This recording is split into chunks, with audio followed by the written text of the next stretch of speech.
નમસ્તે ઓડિયન્સ, આ very warm welcome to you all. આપણે જોઈ રહ્યા છે ચેપ્ટર નંબર 12, જેની થીમ છે નકશો સમજીએ. ધોરણ 6 સામાજિક વિજ્ઞાન, ચેપ્ટર નંબર 12. ચેપ્ટર નંબર 12માં પાર્ટ 1 જે છે એ અપલોડ થઈ ચૂક્યો છે. તો જે લોકો ન્યૂ સ્ટુડન્ટ્સ છે, ન્યૂ આસ્પિરન્ટ્સ છે, ચેનલને વિઝિટ કરો, પ્લેલિસ્ટ સેક્શનમાં જાઓ અને ત્યાં તમને 1થી લઈને 12 ચેપ્ટર સુધીના તમામ લેક્ચર્સ જે છે એ ત્યાં તમને અવેલેબલ છે, એટલે તમને મળી રહેશે. ઠીક છે. તે ઉપરાંત જે લોકો નવા આસ્પિરન્ટ્સ છે એ લોકોને એક રિક્વેસ્ટ કે કૃપા કરીને ચેનલને જે છે સબસ્ક્રાઈબ કરો, જેથી કરીને મને વધુમાં વધુ મોટિવેશન મળે. અને તમે જુઓ કે 60+ સબસ્ક્રાઈબર્સનું આપણું ફેમિલી છે, એટલે તમે પણ આ ફેમિલીમાં જોડાઈ શકો છો અને ભરોસો રાખી શકો છો. ઠીક છે. અને જે લોકો લેક્ચરને જોવે છે પણ લાઇક નથી કરતા, તેઓને એક રિક્વેસ્ટ કે લેક્ચરને લાઇક કરવાનું રાખો. તે ઉપરાંત શેર કરવાનું રાખો. ખાસ શેર કરશો તો શું છે કે વધુને વધુ લોકો સુધી લેક્ચર જે છે એ પહોંચી શકશે. એટલે તમારા ફ્રેન્ડ્સ હોય, રિલેટિવ્સ હોય, નાના ભાઈ બહેન હોય, અથવા તો 6th સ્ટાન્ડર્ડમાં છે, કોઈ પ્રિપરેશન કરે છે, તો કોઈ પણ અન્ય રીતે જે છે એ હોય, તો એ લોકોને તમે લેક્ચરને જે છે શેર કરી દો, જેથી કરીને એ પણ લેક્ચરને ઇઝીલી જોઈ શકે. અને ખાસ કરીને લેક્ચરને શેર કરશો તો વધુમાં વધુ લોકો સુધી જે છે એ આ લેક્ચર જે છે પહોંચી શકશે. અને જે લોકો સબસ્ક્રાઈબ નથી કરતા એ લોકોને રિક્વેસ્ટ કે ભાઈ નીચે અત્યારે જ જે છે તમને દેખાશે રેડ કલરનું સબસ્ક્રાઈબ લખેલું, તો ત્યાં તમે સબસ્ક્રાઈબ કરી દો. અને સાથે સબસ્ક્રાઈબ કરવાની સાથે જે બેલ આઇકન તમને દેખાશે તો એ બેલ આઇકનને પણ પ્રેસ કરી દેજો, જેથી કરીને શું થશે કે ભાઈ જેવો હું લેક્ચર અપલોડ કરીશ તો એ રીતે તમને નોટિફિકેશન મળી રહેશે. એટલે તમે જે છે એ તમારી સહુલિયત મુજબ તમારો જે ટાઈમ જ્યારે તમને ફ્રી હોય ત્યારે તમે એને જોઈ શકો. બરાબર છે. અધરવાઇઝ થશે કેવું કે જાન્યુઆરી મંથ ચાલે છે, જાન્યુઆરી ફેબ્રુઆરી આ બધા મંથમાં કેવું થતું હોય છે કે રિકમેન્ડેશન્સ જે છે એ ખૂબ જ ઓછી આવતી હોય છે યુટ્યુબ તરફથી, એટલે તમને ખબર નહીં પડે. એટલે જેથી કરીને શું કરો કે તમે સબસ્ક્રાઈબ કરી અને બેલ આઇકનને પ્રેસ કરી નાખો, એટલે જેથી કરીને તમને નોટિફિકેશન આવી જાય. ઓકે, તો હવે આપણે આગળ વધીએ છીએ, પણ આગળ વધતા પહેલાં પાર્ટ 1માં આપણે શું શું કરી ગયા એના વિશે થોડીક આપણે બ્રીફ જેને કહી શકાય કે રિકેપ લઈ લઈએ. બરાબર છે. તો સૌથી પહેલાં તો આપણે નકશો સમજીએ ચેપ્ટરની થીમ સમજ્યા હતા કે ભાઈ કેવા શું માંગે છે ચેપ્ટર. અને ખાસ કરીને આ ચેપ્ટર આખું મેપ બેઝ છે, નકશા ઉપર છે. એટલે જે લોકો નકશા જે લોકોને બિલકુલ ખબર નથી, અથવા તો ન્યૂ બિગિનર લેવલના સ્ટુડન્ટ્સ છે, એ લોકો એટલાસ જે છે એ બાજુમાં લઈને બેસે. ઠીક છે. ભૂગોળ જ્યારે પણ ભણો ત્યારે એટલાસને જે છે એ લઈને જ બેસવાનું. તો આ ચેપ્ટરમાં આપણે ગ્લોબ અને મેપ વિશે સમજ્યા હતા કે ભાઈ ડિફરન્સ મેં તમને સમજાવ્યું હતું કે ભાઈ ગ્લોબ શું છે અને મેપ શું છે. એ વસ્તુ મેં તમને અહીંયા ડિફરન્શિએટ કરીને સમજાવેલી હતી કે ખાસ કરીને ગ્લોબ તમે જુઓ તો 3D એનિમેશન છે, અથવા તો પૃથ્વીની એક કહી શકાય પ્રતિકૃતિ છે, રેપ્લિકા છે. જ્યારે મેપ જે છે એ 2 ડાયમેન્શનલ રેપ્લિકા જેને કહી શકાય. બરાબર છે. આપણે પેપર ઉપર મેપને જે છે ડ્રો કરી શકીએ છીએ, અને એનું રિપ્રેઝન્ટ જે પૃથ્વી ઉપર જે સરફેસ ભૂ સપાટી ઉપર જે કંઈ પણ વસ્તુ છે એનું આપણે રિપ્રેઝન્ટેશન, એનું આપણે આલેખન એક કાગળ ઉપર કરી શકીએ, તો એને આપણે નકશો કહીએ છીએ અથવા મેપ કહીએ છીએ. તે ઉપરાંત ગ્લોબની જો આપણે વાત કરીએ તો એ જે અલગ અલગ ઘટનાઓ છે એ આપણને સમજાવે છે, ખગોળીય ઘટનાઓ હોઈ શકે. તે ઉપરાંત પૃથ્વીની જે ગતિઓ છે, ભાઈ પરિક્રમણ છે, પરિભ્રમણ છે, તે ઉપરાંત અક્ષાંશ રેખાંશ છે, આ બધી વસ્તુને સમજવું હોય તો તમે ગ્લોબનો ઉપયોગ કરી શકો. એ તમને નકશામાં ઇઝીલી ન સમજી શકાય, પણ એ જ જગ્યાએ તમે જો વાત કરો કે કોઈ પણ સ્થાન મારે જોવું છે, સપોઝ મારે જોવું દિલ્હી ક્યાં આવેલું છે, તો એ બધી વસ્તુ તમને ગ્લોબમાં પ્રોપર તમને ના સમજમાં આવે. એ બધી વસ્તુને સમજવી હોય તો તમારે નકશાનો ઉપયોગ કરવો પડે. તો એ રીતે મેં તમને અહીંયા સારી રીતે ગ્લોબ અને મેપ વચ્ચેનો ડિફરન્સ સમજાવ્યો હતો. તે ઉપરાંત આપણે લિમિટેશન્સ જોયું હતું. ભાઈ ગ્લોબ પૃથ્વીની જે પ્રતિકૃતિ છે તો એની શું શું કમી હોય એની અંદર, આપણે કમ્પેર કરીએ મેપની સાથે, તો એમાં શું શું લિમિટેશન્સ આવી જાય છે એ વસ્તુ મેં તમને સમજાવી હતી. ખાસ કરીને યાદ રાખવાનું કે સાઇઝ જે છે એ મતલબ સ્પેસ કવરિંગ હોય છે આ વસ્તુ, જે ગ્લોબ જે છે તે.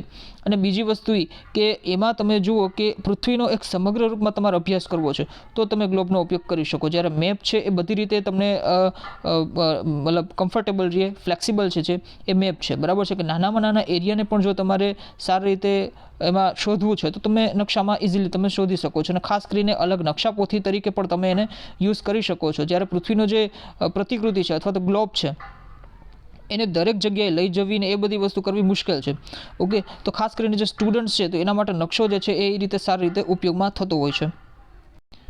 તે ઉપરાંત આપણે જે છે એ નકશાની વ્યાખ્યા, ડેફિનેશન પણ મેં તમને કીધી હતી મારી રીતે સ્ટાઇલમાં કે ભાઈ અર્થનું જે સરફેસ છે, પૃથ્વીની જે સપાટી છે, ભૂ સપાટી જેને કહી શકો, તો એનું આપણે સ્કેલ આધારિત ડ્રોઈંગ રિપ્રેઝન્ટેશન ઓકે એનું રિપ્રેઝન્ટેશન અથવા તો આલેખન તમે કહી શકો કે ભાઈ ભૂસપાટી છે તો એનું આપણે સ્કેલ મુજબ જે છે આપણે પેપર ઉપર આલેખન કરીએ તો એ આપણે નકશો કહી શકીએ. બસ આટલું ઇઝી ડેફિનેશન છે ને યાદ પણ તમને રહી જાય એવું છે. ત્યારબાદ આપણે જોયું હતું કે ભાઈ અલગ અલગ નકશાના પ્રકાર, કે ભાઈ સપોઝ કે હેતુ આધારિત નકશા હોય કે જેને આપણે થીમેટિક મેપ તરીકે પણ કહીએ છીએ. આ રીતે પણ યાદ રાખી રાખવાનું કોઈ પણ વસ્તુની થીમ, જેમ હું તમને કહું છું કે ભાઈ સપોઝ ચેપ્ટર 12 છે, ચેપ્ટર 11મું છે, 13મું ચેપ્ટર છે, તો આપણે એની થીમ સમજીએ છીએ. એટલે કહેવાનો મતલબ શું હોય છે કે ભાઈ આપણે થીમ શું આપેલી છે કે ભાઈ ચેપ્ટર નંબર 12 છે તો હેતુ શું છે ચેપ્ટર નંબર 12નો, બરાબર છે. એ જ રીતે હેતુ આધારિત નકશા એટલે શું, તો કે ભાઈ કોઈ પણ તમને નકશો આપેલો છે તો નકશાનો હેતુ શું છે તો એ આધારિત નકશા હોય. તે ઉપરાંત માપને આધારે નકશા, એ રીતે બે ટાઈપમાં આપણે એને ડિવાઈડ કરેલું હતું, બરાબર છે. હવે હેતુ આધારિત એટલે કે થીમેટિક મેપની જો આપણે વાત કરીએ તો પ્રાકૃતિક નકશા અને સાંસ્કૃતિક નકશા, એ રીતે બે પ્રકારમાં આપણે એને ડિવાઈડ કરેલું હતું. પ્રાકૃતિક નકશામાં તમે જુઓ કે ભાઈ ફિઝિકલ મેપ જેને આપણે કહી શકીએ, બરાબર છે. પર્વતો, નદીઓ, તે ઉપરાંત આ બધી વસ્તુઓને આપણે પ્રાકૃતિક વસ્તુઓને જે છે આપણે નિહાળવી છે તો એ માટેના નકશા એટલે ભૂપૃષ્ઠના નકશા. અને તે ઉપરાંત હવામાનના નકશા, ક્લાઇમેટના નકશા, કે ભાઈ ક્યાં કેટલું હવામાન હોય છે એ બધી વસ્તુ. તે ઉપરાંત ખગોળીય નકશા અને સાંસ્કૃતિક નકશામાં પણ આપણે જોયું હતું કે ભાઈ પોલિટિકલ મેપ, એડમિનિસ્ટ્રેટિવ મેપ જેને કહી શકાય કે ભાઈ સપોઝ કે ભારતનો નકશો છે તો ભારતમાં ગુજરાત, રાજસ્થાન, મહારાષ્ટ્ર, મધ્યપ્રદેશ, ઉત્તર પ્રદેશ આ બધા અલગ અલગ જે બોર્ડર બનાવેલી છે. તે ઉપરાંત પાકિસ્તાનની બોર્ડર, આ બધી વસ્તુ. તો એને કહેવાય રાજકીય નકશા, કેમ કે રાજકીય નકશા જે છે એ બદલતા રહીએ છે, બરાબર છે. સપોઝ કે તેલંગાણા અને આંધ્રપ્રદેશ જે છે એ બંને છૂટા પડ્યા તો સૌથી પહેલાં આંધ્રપ્રદેશ તો એક જ હતું ને, પણ આંધ્રપ્રદેશ અને તેલંગાણા અલગ પડ્યા તો એની બોર્ડર પાછી ચેન્જ થઈ જશે. તો એ રીતે રાજકીય મેપ જે છે એ વેરી કરતા હોય છે time to time, period to period. ત્યારબાદ ઔદ્યોગિક નકશા, આ પણ વેરી કરતા હોય છે, બરાબર છે. ઔદ્યોગિક નકશા એટલે ભાઈ સપોઝ કે ક્યાં કઈ ઇન્ડસ્ટ્રીઝ આવેલી છે એના ઉપરના નકશા હોય એ તમે જ્યારે હાયર સ્ટાન્ડર્ડમાં જશો ત્યારે તમને વધારે એમાં ક્લેરિટી આવશે કે ભાઈ ઔદ્યોગિક નકશા એટલે કેવા શું માંગે છે કે ભાઈ ઇન્ડસ્ટ્રીયલ બેલ્ટ હોય, બરાબર છે. કોઈ પણ રીજન હોય, સપોઝ કોઈ પણ દેશ હોય તો ત્યાંનો ઇન્ડસ્ટ્રીયલ બેલ્ટ હોય. એવું ના હોય કે ભાઈ સપોઝ કે બધી જ જગ્યાએ આખા ભારતભરમાં બધી જ જગ્યાએ ઇન્ડસ્ટ્રીઝ હોય, એવું પોસિબલ નથી. આના પાછળનું પણ એક અલગ પાછું એક મતલબ માનવ ભૂગોળ જેને કહી શકાય એ તમારે સ્ટડી એનાલિસિસ કરવું પડે. એનું રીઝન છે કે જ્યારે તમે આ બધા મેપ, રાજકીય મેપ, ઔદ્યોગિક મેપ, ઐતિહાસિક મેપ, આ તમામ મેપ તમે જુઓ છો, બરાબર છે. તો એ જ્યારે તમે શરૂઆતના ફેઝમાં છો ને ત્યારે તમને એ બધું એમ લાગે કે ભાઈ આ બધી વસ્તુ કેટલી યાદ રાખવી પડે, પણ જ્યારે તમે જેમ જેમ એડવાન્સ લેવલના સ્ટુડન્ટ થાવ છો ત્યારે તમને બધું રિયલાઇઝ થશે કે ભાઈ આ વસ્તુ યાદ રાખવાની મતલબ આમાંથી એન્જોયમેન્ટ મળશે. સપોઝ કે ઔદ્યોગિક નકશાની આપણે વાત કરીએ, આપણને ખબર છે કે ભાઈ ઇન્ડસ્ટ્રીયલ બેલ્ટ આખો જે છે એ ભારતમાં કેટલા ઇન્ડસ્ટ્રીયલ બેલ્ટ છે એ રીતે આપણે ક્લાસિફિકેશન કરતા હોઈએ છીએ. એ તમને હાયર સ્ટાન્ડર્ડમાં આવશે. પછી તમને એમાંથી આઈડિયા આવે કે ભાઈ આ સપોઝ કે ક્ષેત્ર છે, સપોઝ કે ગુજરાત છે તો એ કપાસની કાળી જમીન ગુજરાતમાં આવેલી છે, બરાબર છે. એટલે કપાસનું ઉત્પાદન સારું થાય છે ગુજરાતના મહારાષ્ટ્રના એરિયામાં. તો હવે માની લો કે કપાસમાંથી જેટલું પણ પ્રોડક્શન થતું હશે એ બધી વસ્તુ અન્ય જે ઇન્ડસ્ટ્રી હશે, બરાબર છે, એ બધી વસ્તુ ગુજરાતમાં સારી રીતે અવેલેબલ હોય. જૂટ ઇન્ડસ્ટ્રી જે છે, જૂટ ઇન્ડસ્ટ્રી, તો જ્યાં જૂટનું પ્રોડક્શન વધારે માત્રામાં થતું હશે ત્યાં તો જૂટ ઇન્ડસ્ટ્રી જે છે એ ઇઝીલી બનતી હોય છે, મતલબ અવેલેબલ હોય, બરાબર છે. તો વેસ્ટ બેંગોલની તમે વાત કરો તો એ રીતે તમે જો જ્યાં કોલસાનું જે કોલસો આપણને મળી રહેતો ઇઝીલી, ત્યાં જ જે છે કોલસાને લગતા જેટલા પણ મતલબ કારખાનાઓ જે છે અથવા ઉદ્યોગો છે ત્યાં અવેલેબલ હોય. એવી રીતે જે ખાંડ ઉદ્યોગ જે છે તો જ્યાં શેરડીનું ઉત્પાદન સારું થતું હોય ત્યાં જ ખાંડ ઉદ્યોગ હોય. એટલે બધી વસ્તુ એકબીજાને કોરિલેટ કરતી હોય છે. એટલે એક વસ્તુ તમે યાદ રાખો તો તમને બીજી વસ્તુ જે છે એ ભૂગોળમાં ઇઝીલી તમને યાદ રાખવામાં ઇઝી પડે છે. તો એ રીતે ઔદ્યોગિક નકશા વિશે આપણે જોયું હતું. ત્યારબાદ આપણે ઐતિહાસિક નકશા વિશે પણ જોયેલું હતું. અને ખાસ કરીને માપ આધારિત નકશા એટલે કે ભાઈ મોટા માપના નકશા કે નાના માપના નકશા, કોને આપણે મોટા માપના કહેતા હતા, કોને નાના માપના કહેતા હતા, એ ત્યાં મેં બધું જે છે એ સમજાવેલું છે. તો ત્યાં સુધી આપણે પાર્ટ 1માં જે છે એ જોયું હતું. હવે આપણે જે જોવાનું છે પાર્ટ 2, બરાબર છે. અને જે લોકો પાર્ટ 1 હજી નથી જોયા, બરાબર છે, જે લોકોએ, તો એ લોકો પાર્ટ 1 પહેલાં જોઈને આવો. ત્યારબાદ અહીંયા જે છે તમને મજા આવશે. કારણ કે સોશિયલ સાયન્સ અથવા તો જેને કહે છે કે સોશિયલ સ્ટડીઝ, હિસ્ટ્રી હોય, જિયોગ્રાફી હોય, ઇકોનોમી હોય, સિવિક્સ હોય, ખાસ કરીને પોલિટિકલ સાયન્સ, કોઈ પણ આ ફિલ્ડના કોઈ પણ સબ્જેક્ટ જે છે એને તમે સ્ટાર્ટિંગ ફેઝથી જુઓ ને તો તમને વધારે મજા આવે.